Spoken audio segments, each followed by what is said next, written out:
to replace the damages that are received on typical Tuesday. I'm going to bring it up to you guys. So this is literally, you guys do it there. As you can see, this is your standard 200 count box.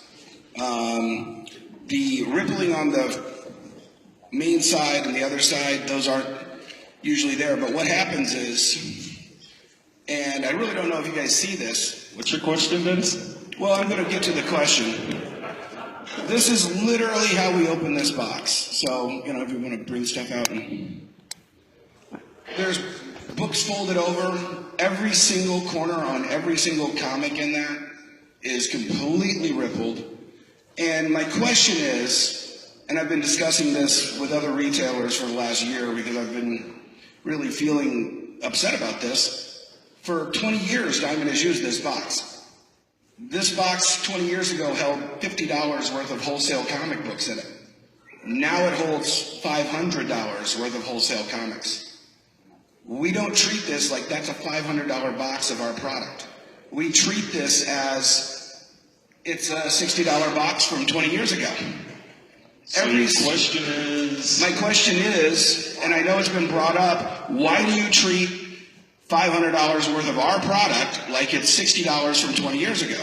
And I know we've heard other retailers in the past bring this issue up. We need either A, a better box, or a better way to ship that box, like a box within a box that protects that box. We don't insure that for $500. We sure as hell pay $500 when it shows up at our door.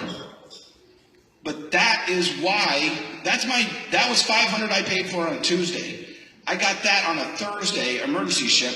I'm still out $500. When it comes to the next week, when I maybe get those on a replacement. I mean, that's our money. That's our money. That is the publisher's product. So is your question, why aren't we protecting the product you guys are shipping us? Specifically, you're asking if there should be a protected box around a 200 count box that comes to you? Is that your specific Right, rather question? than shipping two 200s and a 400, rather than shipping one 200 by itself, we need a box to put around that box. If that's the box we have to use, which I know it kind of equals what the shipper boxes are from the printers, but we need some better way to ship that box so that if and when UPS beats it up, or if it falls off the mezzanine, or whatever happens between you guys putting my $500 in that box and it arriving to me being worthless, something has to protect that. Dennis, let me go over a couple things here first. We have started looking at alternatives to our current box situation. The reason we ship the way we do with the two 200s in the 400s, and the reason the box is so heavy, is that originally the system was designed to try to get the best balance between protecting the product and your freight costs for shipping the boxes. We did start some conversations last week and the week before in Olive Branch about, is there a better way than the two 200s inside the 400? No matter what we come up with, it is going to result in more boxes in your shipment. So, we will be trying to get retailer feedback as well as to what is the tolerance for additional freight costs in order to reduce the dance that we do back and forth with this product came in damaged, here's the replacements, out of my replacements, another 2, 3, 4, 5% of them were damaged. So we started those conversations last week. As far as the packing goes, we also, over the next 6 to 8 months, will be hiring a person whose only job in each distribution center is being the training supervisor. We posted this job in Plattsburgh this past week. So we are going to put a lot more emphasis on training and retaining our employees in the hopes of packing the boxes that we are using better. So we are aware that for whatever reason, part of which is I just see less care of handling. The bigger UPS gets, the less care there is, and the box needs to be stronger if it's going to ship that way. So we're aware of the issue, and we are working on solutions to it. Thank you, Dennis.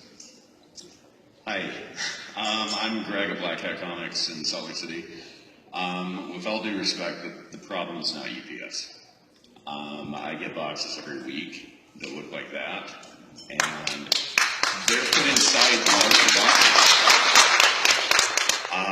The small boxes have been dropped, and then they'll put them in a big box with no damage on them. We get highlighters. I brought one for you guys this week, actually. We got an uncapped highlighter that damaged books. We've got boxes of books that are damaged. We got a Band-Aid. I had a grease pencil last week. We've had food in our boxes. And it's great that you guys are going to try and do this. But the problem is, I really hope that we're all still in business by the time it gets instituted. Because you guys have given us numbers. And, you know, unfortunately, I've got numbers too that just hold customers, the amount of books that I've not been able to put in their holds, average week, and then I averaged a month, over $800 of only hold customers that don't get their stuff because it's shorted, it's damaged. That's a third of my rent. I'm a small business. I know you guys aren't. You did $579 million, I think, last year. I did maybe 400,000. I can't afford to wait for that money every week. And I understand you guys are trying to do something, but like I said, I hope we're all here when it actually happens. Because $800 is not huge to you guys, but it's enormous to everybody sitting out here.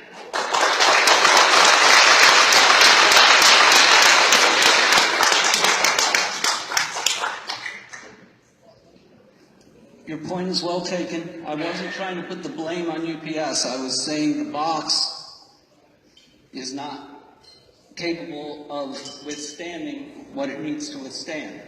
And one of the things it needs to withstand is I wasn't trying to cast the blame on someone else.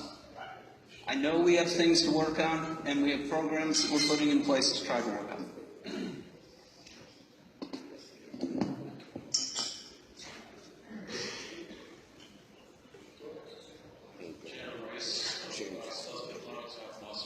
Can't hear you. Is that mic working?